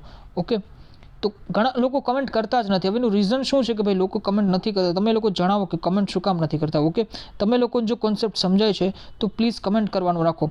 અહીંયા મેં તમને ક્વેશ્ચન કરેલો છે કે ભાઈ ઉપસાગર કોને કહેવાય છે. તો લાસ્ટ લેક્ચરમાં આપણે જોઈ ગયા છે. જો તમને ન આઈડિયા હોય તો લાસ્ટ લેક્ચર તમે પાર્ટ 1 જે છે તમે એનાલિસિસ કરીને આવજો. ઓકે, પાર્ટ 1 નહીં, સોરી, લાસ્ટ ચેપ્ટરમાં આપણે જોઈ ગયા છે. તો એમાં તમને મેં કીધેલું હતું કે ભાઈ ઉપસાગર ને ભૂશીર આ બધી વસ્તુ શું હોય છે. તો બંગાળનો ઉપસાગર કહે છે કે ભાઈ અગ્નિ દિશામાં આવેલું છે, એટલે કે સાઉથ ઈસ્ટ દિશામાં આવેલું છે બંગાળનો ઉપસાગર. એટલે તમને દેખાય છે આ ભારત જે છે અને અહીંયા બંગાળનો ઉપસાગર છે. તે ઉપરાંત અરબ સાગર જે છે પશ્ચિમ દિશાએ આવેલો છે, તો આ આખું તમે જુઓ પશ્ચિમ દિશા, બરાબર છે. અહીંયા તમે જુઓ કે અરબ સાગર આવેલો છે. આ અરબ સાગર અને બંગાળનો ઉપસાગર, આ બંને વસ્તુ જે છે એ હિન્દ મહાસાગરના પાર્ટ છે. આ આખું નીચે હિન્દ મહાસાગર છે, બરાબર છે. એ રીતે તમારે સમજવાનું છે. તે ઉપરાંત અહીંયા તમને રેખાંશ અને અક્ષાંશીય જે છે એક્સટેન્ટની વાત કરવામાં આવેલી છે, કે જેને કહી શકાય એક્સટેન્ટ એટલે કે કેટલો એનો વિસ્તાર છે, એની અહીંયા તમને વાત કરવામાં આવેલી છે. તો તમે જુઓ કે જ્યારે તમે નીચેથી તમે જાઓ છો, બરાબર છે, ભારતનો આખો જે ભૂમિખંડ છે નીચેથી ઉપર તરફ તમે જાઓ છો, તો નીચે તમે જુઓ કે 8 ડિગ્રી 4 મિનિટ, બરાબર છે, ત્યાંથી લઈને ઉપર 37 ડિગ્રી 6 મિનિટ સુધી જેટલો ઉત્તર અક્ષાંશ છે. અને પૂર્વ પશ્ચિમની જો તમે વાત કરો તો 68 ડિગ્રી 7 મિનિટથી લઈને 97 ડિગ્રી જે છે એ 25 મિનિટ ત્યાં સુધી પૂર્વ રેખાંશ, એટલે 4 દિશામાં તમને જુઓ કે આનું ભારતનું એક્સટેન્ટ કેટલું છે એ તમને અહીંયા સમજાવવાની કોશિશ કરેલી છે. આ તમારે ખાસ કરીને યાદ રાખવાનું છે. ઓકે, એટલે આ અહીંયા અક્ષાંશ રેખાંશની વાત આવેલી છે કે ભાઈ નીચેની જે આ જે તમને અહીંયા અક્ષાંશ દેખાય છે, તો આ અક્ષાંશ 8 ડિગ્રી 4 મિનિટ છે. ઉપરનો જે અક્ષાંશ છે કે ભાઈ 37 ડિગ્રી 6 મિનિટ સુધીનો, તો આની વચ્ચે ભારત આવેલું છે. તે ઉપરાંત અહીંયા આપણે પૂર્વ, કેમ કે રેખાંશની પણ વાત કરવાની, તો 68 ડિગ્રી 7 જે છે મિનિટ એ રેખાંશ અહીંયા આવેલું છે. અને આ રેખાંશ જે છે એ 97 ડિગ્રી 25 મિનિટ જે છે એટલો રેખાંશ અહીંયા આવેલો છે. તો આ પૂર્વ રેખાંશ છે. તો આ રીતે આખું ભારત જે છે એ વિસ્તૃત છે. અને ભારતના લગભગ મધ્યમાંથી કર્કવૃત્ત પસાર થાય છે. કર્કવૃત્ત એટલે મેં તમને કીધેલું હતું કે ભાઈ કોને કર્કવૃત્ત કહેશું, કોને મકરવૃત્ત કહેશું. સપોઝ કે આ 0 હોય, ઓકે, આપણે અહીંયા ફરીથી આપણે સમજવાની ટ્રાય કરીએ જેથી કરીને આઈડિયા આવે. અને જે લોકોને અક્ષાંશ રેખાંશ અને કર્કવૃત્ત મકરવૃત્ત આ બધી વસ્તુમાં કન્ફ્યુઝન રહેતું હોય એ લોકો ચેપ્ટર નંબર 9 જોઈ આવે, બરાબર છે. ચેપ્ટર નંબર 9નો પાર્ટ 3 જે છે એમાં આપણે આ વસ્તુ ડિટેલમાં જોયેલી જ છે કે ભાઈ આ 0 ડિગ્રી હોય તો 0 ડિગ્રીની ઉપર જે છે એ કર્કવૃત્ત આવેલું છે, 0 ડિગ્રીની નીચે જે છે એટલે કે વિષુવવૃત્તની નીચે જે છે એ મકરવૃત્ત આવેલું છે. કર્કવૃત્ત ઉપર છે, મકરવૃત્ત નીચે છે, એ વસ્તુને મગજમાં રાખવાનું છે. તો હવે આપણે એમ કહે છે કે આ વસ્તુ કોન્સેપ્ટ સમજવાની છે. એમ કહે છે કે પૃથ્વી ઉપર ભારત જે છે એ ઉત્તર પૂર્વ ગોળાર્ધમાં આવેલું છે. ઉત્તર પૂર્વ ગોળાર્ધમાં આવેલું હોય એટલે ઉત્તર તરફ તો કર્કવૃત્ત જ હોવાની. તો ભારતની એમ કહે છે મધ્યમાંથી કર્કવૃત્ત પસાર થાય છે. તો તમે જુઓ કે આ જે ભારતની મધ્યમાં એટલે ગુજરાતમાંથી પણ કર્કવૃત્ત પસાર થાય છે. તો આ રીતે તમે જુઓ કે કર્કવૃત્ત અહીંયાથી આ રીતે પસાર થાય છે. ઓકે, બીજું પણ તમારું હોમવર્ક છે, હું તમને કહી શકું છું, બરાબર છે, હું પણ તમને કહી શકું છું, પણ તમારું હોમવર્ક છે કે કર્કવૃત્ત ભારતના કયા રાજ્યોમાંથી પસાર થાય છે એ તમારે કમેન્ટ બોક્સમાં મને જણાવવાનું છે, બરાબર છે. કર્કવૃત્ત ભારતમાં કેટલા રાજ્યોમાંથી અને કયા રાજ્યોમાંથી પસાર થાય છે એ તમારે મને કમેન્ટ બોક્સમાં જણાવવાનું છે. અહીંયા તો હું તમને હમણાં કહી દઈશ કે ભાઈ ગુજરાતમાંથી થાય છે, તે ઉપરાંત આગળ, ઓકે, ગુજરાતનું મેં તમને કહી દીધું, પણ આગળ પણ થાય છે, પણ કયા રાજ્યમાંથી પસાર થાય છે એ તમારે મને કમેન્ટ બોક્સમાં જણાવવાનું છે. તો એ વસ્તુ તમને અહીંયા આપણે તમને જણાવેલી છે. તે ઉપરાંત કીધેલું છે કે ભાઈ વર્તમાન સમયમાં ભારતને વહીવટી સરળતા માટે આપણે જુઓ કે 28 રાજ્યોમાં ડિવાઈડ કરેલું છે. ઓકે, આ બધા રાજ્યો છે, ગુજરાત, રાજસ્થાન, જમ્મુ કાશ્મીર, પંજાબ, હરિયાણા, બરાબર છે, આ તમામ રાજ્યો છે. અને આ બધા રાજ્યોને જે છે વહીવટી સરળતા ખાતર, એટલે કે સારી રીતે એનું એડમિનિસ્ટ્રેશન થઈ શકે, તો એ રીતે તમે જુઓ કે 28 રાજ્યો અને 7 કેન્દ્રશાસિત પ્રદેશો અને ખાસ કરીને એક જે છે એ નેશનલ કેપિટલ રિજન એટલે કે રાષ્ટ્રીય રાજધાની પ્રદેશ, આ રીતે એને વહેંચવામાં આવેલું છે. તો એ રીતે તમે અહીંયા જે છે સમજી શકો છો. અને ખાસ કરીને તમામ પ્રકારના જે રાજ્યો છે એને ઓળખતા તમને આવડવું જોઈએ. તમે તમારા એટલાસમાં પણ આને એનાલિસિસ કરી શકો છો. અને જે ઉત્તર પૂર્વના રાજ્યો છે, નોર્થ ઇસ્ટ રિજનના જેટલા પણ સ્ટેટ્સ છે એને ખાસ કરીને ઓળખવા ખૂબ જ જરૂરી છે. કે ભાઈ સપોઝ કે આ વચ્ચે તમને દેખાય છે આસામ દેખાય છે, આ સાઈડમાં બાંગ્લાદેશ સાથે જોડાયેલું છે એ ત્રિપુરા દેખાય છે, આ ઉપરનો પ્રદેશ જે છે અરુણાચલ પ્રદેશ દેખાય છે. તો આ બધી વસ્તુ તમને ખૂબ જ ઇમ્પોર્ટન્ટ છે તમારા માટે. આ જે છે સિક્કિમ છે, તમામ ભારતના જેટલા પણ રાજ્યો જે છે એ અત્યારે હું તમને અહીંયા નહીં કરાવું, બરાબર છે. એટલે અત્યારે તમારે જે છે તમારી એટલાસમાં જોવાનું છે. તમારી જો રિક્વેસ્ટ રહી તો આપણે એક અલગથી આપણે એનું સેપરેટ લેક્ચર બનાવશું કે ભારતના તમામ રાજ્યો જે છે એ કયા છે અને કેવી રીતે આપણે યાદ રાખી શકાય.